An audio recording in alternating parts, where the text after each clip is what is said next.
Hello students, last video में हम लोगों ने 3.1 को पूरा कर लिया था। अब आइए 3.2 पर बात करते हैं। उससे पहले कंसेप्ट समझते हैं। देखिए 3.1 को समझने से पहले हमने कंसेप्ट समझा था कि जब हमारे पास में दो रैखिक युग्म मिलते हैं इस तरह से a1x plus b1y plus c1 equals to 0 और a2x plus b2y plus c2 equals to 0, ये हमने जनरल इक्वेशन लिखी है। तो जब हमें इस तरह के रैखिक युग्म मिलते थे तो हम उनके लिए तीन कंडीशन बनाते थे। कौन से तीन कंडीशन? देखिए, ये दोनों रेखाएं या तो आपस में प्रतिच्छेद करेगी इस तरह से, कहीं ना कहीं पे प्रतिच्छेद करेगी, रेखा 1 रेखा 2, या फिर ये जो दोनों रेखाएं हैं वो एक दूसरे के क्या होगी, समांतर होगी, या फिर जो तीसरी कंडीशन थी वो हमारे पास में ये थी कि जो दोनों रेखाएं हैं वो समपाती होगी, यानी कि एक के ऊपर से दूसरी रेखा निकलेगी, यानी कि दोनों रेखा एक ही होगी। क्लियर? अब इन कंडीशंस को हम समझते हैं इनके रेशो के रूप में। देखिए, पहली कंडीशन, जब रेखाएं प्रतिच्छेद करेगी,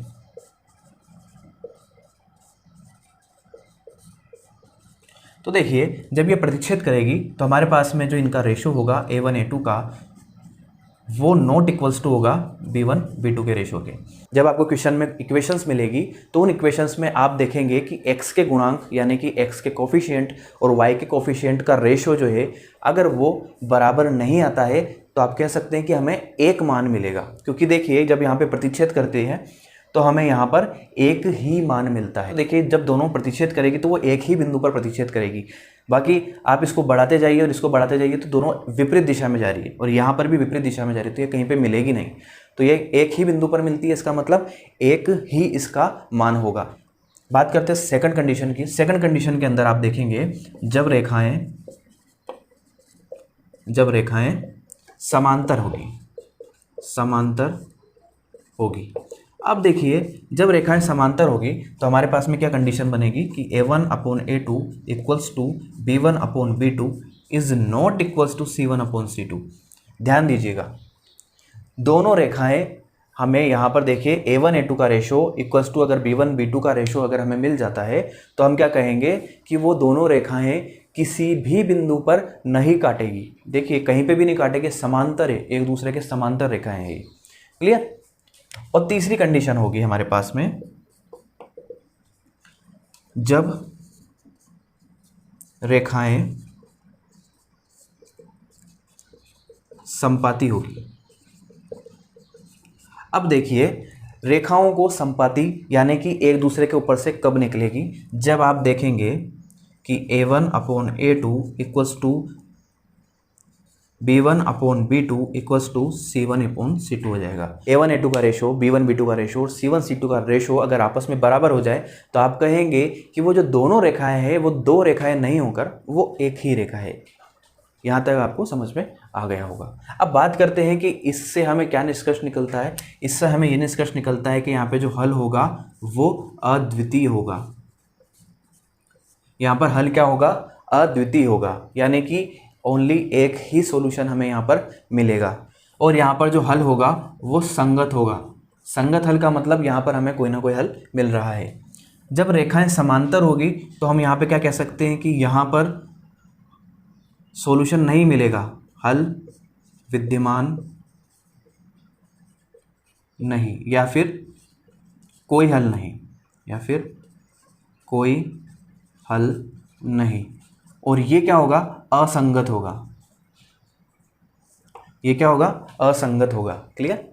अब बात करेंगे समपाती, तो आप देखेंगे प्रत्येक बिंदु पर दूसरी रेखा का प्रत्येक बिंदु है, तो यहां पर हमें जो हल मिलेंगे अनंत हल। ठीक है? तो आइए हम बढ़ते हैं एक्सरसाइज की तरफ।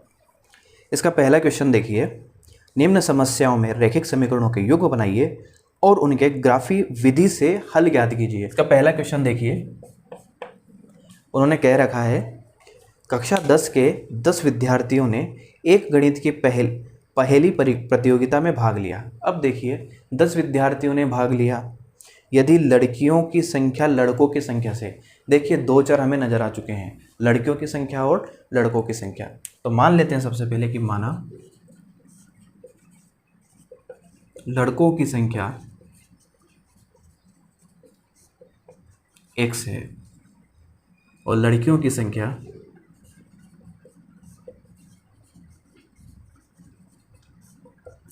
टोटल लड़के और लड़कियां कितनी हैं 10 है। तो प्रश्नानुसार x प्लस वाई बराबर 10। ये तो इक्वेशन नंबर फर्स्ट हो चुकी है। आगे उन्होंने क्या बोल रखा है कि लड़कियों की संख्या लड़कों की संख्या से 4 अधिक है। लड़कों की संख्या से 4 अधिक है मतलब लड़कियां ज़्यादा है, तो लड़कियां माइनस लड़के इक्वल्स टू 4 आ जाएगा। तो इस तरह से आप इक्वेशन बना सकते हैं। अब देखिए ये 2 इक्वेशन बन चुकी है, तो इनके लिए अब मैं टेबल यहाँ पे डायरेक्ट भी बना सकता हूँ। देखिए पहली टेबल x और y के लिए यहाँ पर 2 मान लिख लेते हैं, 2 मान खूब है, ठीक है।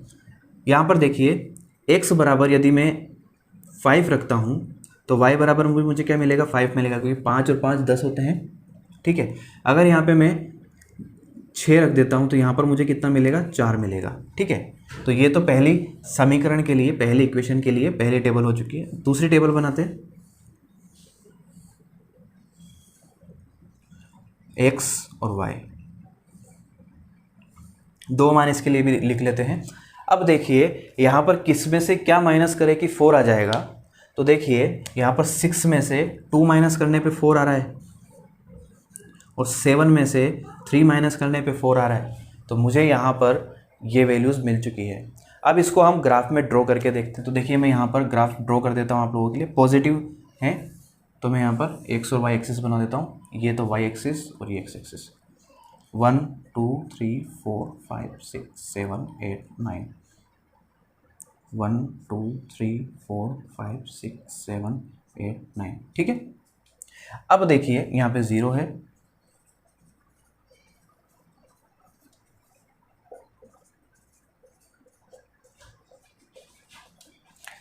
फाइव पर 5 मिला है मुझे, तो 5 पर 5 जो होगा वो पॉइंट मुझे यहाँ पर कहीं मिलेगा। 6 पर 4, 6 पर 4 देखिए मुझे यहाँ पर कहीं मिलेगा। तो मेरी जो रेखा बनेगी, मेरी जो लाइन बनेगी यहाँ पर वो कुछ इस तरीके से बनेगी, ठीक है। ये लाइन नंबर 1 हो चुकी है। अब सेकंड लाइन की बात करते हैं, 6 पर 2। तो देखिए x एक्सिस पर तो हमें 6 चलना है, y एक्सिस पे हमें 2 चलना है, तो यहाँ पर कहीं पे हमें पॉइंट मिलेगा। और 7 पर 3, तो देखेंगे आप 7 पर मुझे 3 यहाँ मिलता है, ठीक है। इसको मैं ड्रॉ कर देता हूँ। देखिए यहाँ पर जो सॉल्यूशन है इस तरह से मुझे मिलेगा। अब देखिए यहाँ पर इन दोनों के प्रतिच्छेद बिंदु पर जो भी पॉइंट आपको मिलेगा वही आपका आंसर होगा। चूंकि मैंने यहाँ पर ग्राफ जो है अच्छे से मेजर करके नहीं बनाया है, तो यहाँ पर मैं वैल्यू निकालूंगा तो वो गलत ही निकलेगी। मगर जब आप आपके ग्राफ पेपर के अंदर इसको बनाएंगे तो यहाँ पर वैल्यू निकलेगी। तो मैं इसकी वैल्यू आपको बता देता हूँ कितनी आ रही है। 7 और 3 पर ही कट कर रहे हैं, ठीक है ना। जब आप ग्राफ पेपर के अंदर बनाएंगे तो आपको यहाँ पर ये कट करते हुए मिल जाएगा। तो आप क्या लिखेंगे, यहाँ पर एक्स क्या माना था अपन लड़के, अतः लड़कों की संख्या बराबर 7 और लड़कियों की संख्या कितनी हो जाएगी 3। इसका सेकंड नंबर क्वेश्चन आप लोग कीजिएगा, ये आपके लिए होमवर्क है। क्वेश्चन नंबर 2 पर आते हैं। अनुपातों A1/A2, B1/B2 और C1/C2 की तुलना कर ज्ञात कीजिए कि निम्न समीकरण युग्म द्वारा निरूपित रेखाएं एक बिंदु पर प्रतिच्छेद करती है, समांतर है अथवा समपाती है।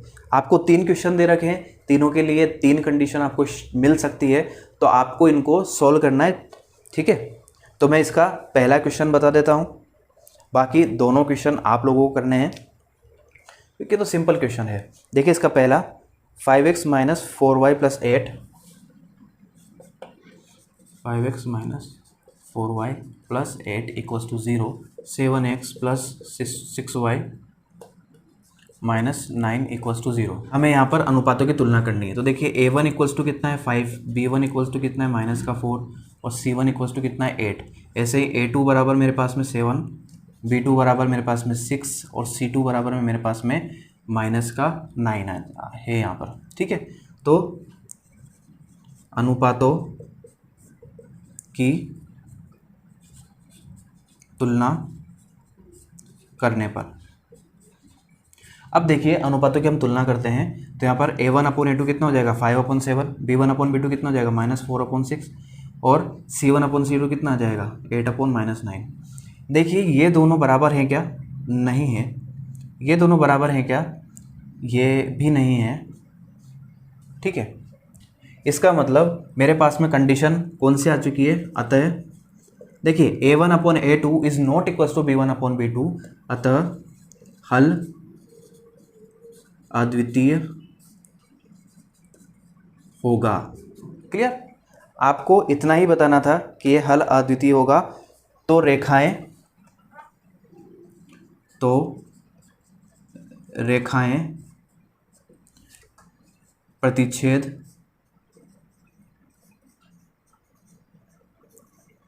करेगी। ठीक है, तो पहले वाले क्वेश्चन के अंदर हमें प्रतिच्छेद करने वाली रेखाएं मिल चुकी है।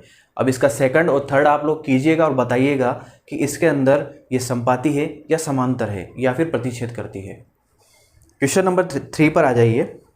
अनुपातों a1/a2, b1/b2 और c1/c2 की तुलना करके ज्ञात कीजिए कि निम्न रैखिक समीकरण के युग्म संगत है या असंगत है। अब देखिए इसमें संगत और असंगत बताना है। तो आपको पता है अगर रेखाएं प्रतिच्छेद करेगी तो वो संगत होगी, अगर रेखाएं संपाती होगी तो भी संगत होगी, अगर रेखाएं समांतर होगी तो वो असंगत होगी। तो इसमें भी आपको अनुपातों की तुलना करके ही करना है। तो ये वाला जो क्वेश्चन है ये आप लोगों के लिए होमवर्क रहा। क्वेश्चन नंबर 4 के अंदर निम्न रैखिक समीकरणों के युग्मों में से कौन से युग्म संगत हैं या असंगत हैं? यदि संगत हैं तो ग्राफी विधि से हल कीजिए। अब इसके अंदर आपको क्या करना है? आपको क्वेश्चन को देखना है, आपको बताना है कि संगत है या असंगत है। अगर संगत है मतलब अगर मान निकल रहे हैं तो हमें ग्राफी विधि से उसके मान बताने हैं। तो सिर्फ हमें उसी का ग्राफ बनाना है जो कि संगत है। तो देखिए इसमें क्वेश्चन नंबर पहला जो होगा इसमें देखिए अगर आप 2 कॉमन ले लेते हैं इधर से सेकंड वाली इक्वेशन में से 2x + 2y = 10। ठीक है, अगर इधर से 2 कॉमन ले लेते तो अंदर कितना बनेगा x + y। देखिए मैं बता देता हूँ इसका फर्स्ट x + y = 5 और दूसरा दे रखा है 2x + 2y = 10। यदि यहाँ पर मैं 2 कॉमन ले लेता हूँ और इधर से भी 2 काट देता हूँ, देखिए इधर x + y = 10/2 = 5। तो देखिए हमारे पास में इक्वेशन नंबर फर्स्ट और इक्वेशन नंबर सेकंड एक ही है, मगर हमें यहाँ पर अनुपातों की तुलना करके बताना है। देखिए तुलना कीजिए अनुपातों की तुलना करने पर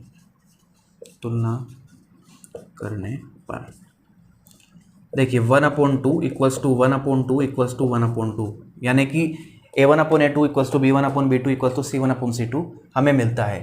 ठीक है ना, यहाँ पे 5/10 करेंगे तो 5 से 2 बार कट जाएगा, ऐसे आया हमारे पास में 1/2। क्लियर? अब आप क्या कहेंगे? अतः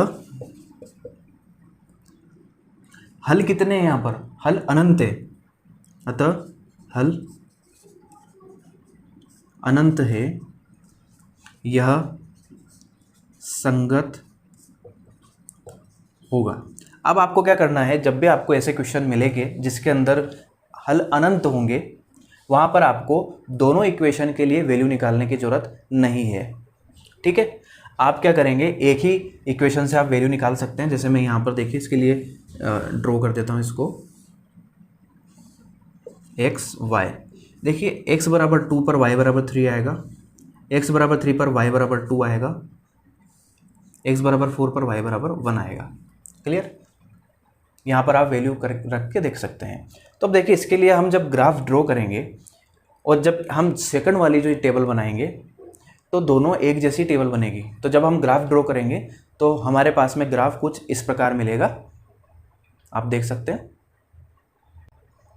ठीक है, तब इसके क्वेश्चन जो हैं बाकी के तीनों जो क्वेश्चन हैं वो आप लोगों के लिए होमवर्क रहा। ठीक है, बात करते हैं क्वेश्चन नंबर 5 की। अब देखिए क्वेश्चन नंबर 5 कहता है कि एक आयताकार बाग जिसकी लंबाई चौड़ाई से 4 अधिक है। तो यहाँ पर 2 चर हमें मिल चुके हैं, तो मान लेते हैं कि माना लंबाई कितनी होगी x होगी और चौड़ाई y होगी। ठीक है। अब उसने क्या कह रखा है, लंबाई चौड़ाई से 4 अधिक है।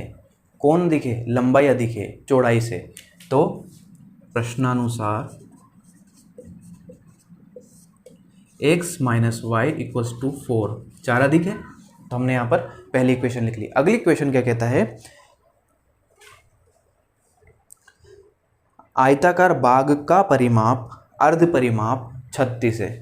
अब ध्यान दीजिएगा, परिमाप की बात करते हैं तो परिमाप कितना होता है, 2 इंटू एक्स प्लस वाई, ठीक है। मगर उसने बोला है अर्ध परिमाप, तो इसको हम 2 से डिवाइड कर देंगे। 2 से डिवाइड करने पे हमें जो मिलेगा वो कितना मिलेगा, 36 मिलेगा, ठीक है ना। तो इसको 2 से डिवाइड कर दिया तो ये अर्ध परिमाप हमारे पास में आ चुका है। ये कितना हो गया, 36 हो गया। इन दोनों समीकरणों को हल करके मान निकालना है। देखिए यहाँ पर इसको करते हैं समीकरण 1 व 2 से। देखिए x माइनस वाई और x plus y equals to 4 equals to 36। क्या करें, इनको जोड़ देते हैं। इनको जोड़ेंगे तो ये y कट जाएगा हमारे पास में, तो यहाँ पर कितना आ जाएगा, 2x इक्वल्स टू कितना आएगा, 40। तो यहाँ पर आप देखेंगे कि x इक्वल्स टू 40/2 यानी कि 20 मिला। अब x 20 अगर हम यहाँ पर रख दें, इसको उधर लेके जाएंगे तो 36 में से माइनस हो जाएगा, तो y हमें कितना मिलेगा, 16। तो आप देखेंगे कि आपको लंबाई कितनी मिली है, 20 मिली है, और चौड़ाई कितनी मिली है, 16 मिली है। क्वेश्चन नंबर 6 देखिएगा, एक रैखिक समीकरण 2x plus 3y minus 8 equals to 0। 2x plus 3y minus 8 equals to 0। दो चरों में एक ऐसी और रैखिक समीकरण लिखिए। इसकी और रैखिक समीकरण लिखनी है ताकि प्राप्त युग्म का ज्यामितीय निरूपण जैसा कि। अब देखिए आपको इस क्वेश्चन के लिए क्या करना है, इस क्वेश्चन में आपको इसके जैसी ही समीकरणें लिखनी है, यानी कि दो चरों की ही समीकरण लिखनी है। और वो दो चरों की समीकरण इन तीनों कंडीशन जो क्वेश्चन के अंदर हमें दे रखी है, इन तीनों कंडीशन को वो फुलफिल करें, ठीक है। तो देखिए कैसे करेंगे, पहला देखते हैं प्रतिच्छेद करती रेखाएं। अब आप जानते हैं कि प्रतिच्छेद अगर करेगी तो यहाँ पर x और y के जो गुणांक हैं वो मैच नहीं करेंगे, या फिर उनका जो अनुपात है वो मैच नहीं करेगा। क्लियर। तो आप क्या करेंगे, इनके गुणांकों को बदल दीजिए, आपको समीकरण मिल जाएगी। और अगर आप गुणांक बदलना नहीं चाहते तो आप ऐसे गुणांक लिखिए जो इनसे अलग हैं और इनके मल्टीपल से भी अलग हैं। यानी कि अगर मैं यहाँ पर 5x प्लस अपनी मर्जी से लिख रहा हूँ 7y माइनस में यहाँ पर मैं 15 लिख देता हूँ, तो ये जो समीकरण होगी ये इसको प्रतिच्छेद करेगी। क्यों, अब देखिए आप यहाँ पर a1/a2 कीजिए, b1/b2 कीजिए। क्या ये दोनों बराबर आ रहे हैं, क्या नहीं आ रहे हैं, ये दोनों बराबर नहीं आ रहे हैं। इसका मतलब ये इस लाइन को प्रतिच्छेद करेगी। तो आप क्या लिखेंगे यहाँ पर, अतः अभिष्ट समीकरण। क्लियर, ये होगी, ठीक है। सेकंड नंबर क्वेश्चन देखिए इसका, उन्होंने कहा है समांतर रेखाएं हो। अब ध्यान देना, इसके समांतर रेखा, इसके समांतर रेखा यानी कि मेरे पास में a1/a2 इक्वल्स टू b1/b2 मिलना चाहिए। c1 से c1/c2 इक्वल नहीं मिलना चाहिए। तो देखिए यहाँ पर अगर मैं 4x लिख दूँ प्लस 6y लिख दूँ, माइनस में अगर मैं यहाँ पर 10 लिख दूँ, तो ये जो रेखा बनेगी वो इसके समांतर होगी। कैसे होगी हम चेक करते हैं। देखिए 2/4 कीजिए, a1/a2 कीजिए इक्वल्स टू b1/b2 कीजिए और c1/c2 कीजिए। जब आप करेंगे तो आप देखेंगे यहाँ पर 1/2 बन जाता है, यहाँ पर भी 1/2 बन जाता है, मगर यहाँ पर 1/2 नहीं बनेगा, यहाँ पर 4/5 बनेगा, जो कि नॉट इक्वल है। क्लियर। तो आप यहाँ पर ऐसे चेक कर सकते हैं आपका एग्जाम्पल लिख करके। आई थिंक आपको समझ में आ गया होगा। आप कुछ नहीं कर रहे हैं, आप गुणांक बदल रहे हैं, और किस तरह से बदल रहे हैं उन तीनों कंडीशन को देख करके। आइए इसका थर्ड क्वेश्चन देखते हैं। लिख सकते हैं ना, अतः अभिष्ट समीकरण यह होगी, ठीक है ना। थर्ड क्वेश्चन देखिए इसका, समपाती रेखाएं होगी। अब समपाती रेखाएं होगी यानी कि या तो मैं यही समीकरण यहाँ लिख दूँ, मगर वो नहीं लिखूँगा। यहाँ पर मैं क्या करूँगा, इनके जो तीनों के जो मल्टीपल है उनको यहाँ पर लिख दूँगा। कैसे? 2 को अगर इस पूरी इक्वेशन को आप 2 से मल्टीप्लाई कर दीजिए तो 4x + 6y माइनस का 16 = 0। अब ये जो समीकरण है ये इसके क्या होगी, समपाती होगी। कैसे होगी? आप देखिए a1/a2 कीजिए, b1/b2 कीजिए और c1/c2 कीजिए। आपको यहाँ पर भी 1/2 मिल रहा है, आपको यहाँ पर भी 1/2 मिल रहा है और आपको यहाँ पर भी 1/2 मिल रहा है। ठीक है ना? तो a1/a2 = b1/b2 = c1/c2। तो यहाँ पर ये समपाती होगी। तो आप लिख सकते हैं कि अभिष्ट समीकरण ये होगी। यहाँ तक क्लियर? क्वेश्चन नंबर 7 देखिएगा। समीकरणों x - y + 1 = 0 और 3x + 2y - 12 = 0 का ग्राफ खींचिए। x अक्ष और इन रेखाओं से बने त्रिभुज के शीर्षों के निर्देशांक ज्ञात कीजिए और त्रिभुजाकार पटल को छायांकित कीजिए। अब आप क्वेश्चन लिखना है। पहला स्टेप होगा इसका इक्वेशन को लिखना है। सेकंड स्टेप होगा आपको उनके लिए टेबल बनानी है। टेबल बनाने के बाद में थर्ड स्टेप होगा आप उसका ग्राफ खींचेंगे। ठीक है? कि इसका जो ग्राफ बनेगा वो कैसे बनेगा, पहली लाइन ऐसे जाएगी, दूसरी लाइन इस प्रकार से जाएगी। तो उन्होंने कहा कि x अक्ष के साथ जो त्रिभुज बनेगा, तो देखिए ये पहली लाइन थी, ये सेकंड लाइन थी, ये x अक्ष के साथ देखिए त्रिभुज बना रही है, ये वाला त्रिभुज। ठीक है? तो इसके जो तीनों बिंदु के जो निर्देशांक है, जो तीनों बिंदु है यहाँ पे कुछ ना कुछ मिलेगा, यहाँ पे भी कुछ ना कुछ मिलेगा और यहाँ पर भी कुछ ना कुछ मिलेगा। तो आपको ये तीनों बिंदु लिखने हैं और इसको छायांकित करना है। मतलब पेंसिल से आप क्या कर सकते हैं, इसके अंदर इस तरह से ड्रॉ कर सकते हैं। इसको आपको छायांकित करना है। ठीक है? तो आपको क्वेश्चन नंबर 7 के अंदर ये काम करना है और आप इसको कर सकते हैं। अगर फिर भी आपको किसी क्वेश्चन के अंदर कोई भी प्रॉब्लम आती है तो प्लीज़ कमेंट बॉक्स के अंदर ज़रूर कमेंट करें। अगर आपको ये वीडियो अच्छा लगा है तो प्लीज़ लाइक कीजिए, चैनल को सब्सक्राइब करके बेल आइकन ज़रूर दबाइएगा और इसे ज़्यादा से ज़्यादा शेयर कीजिएगा।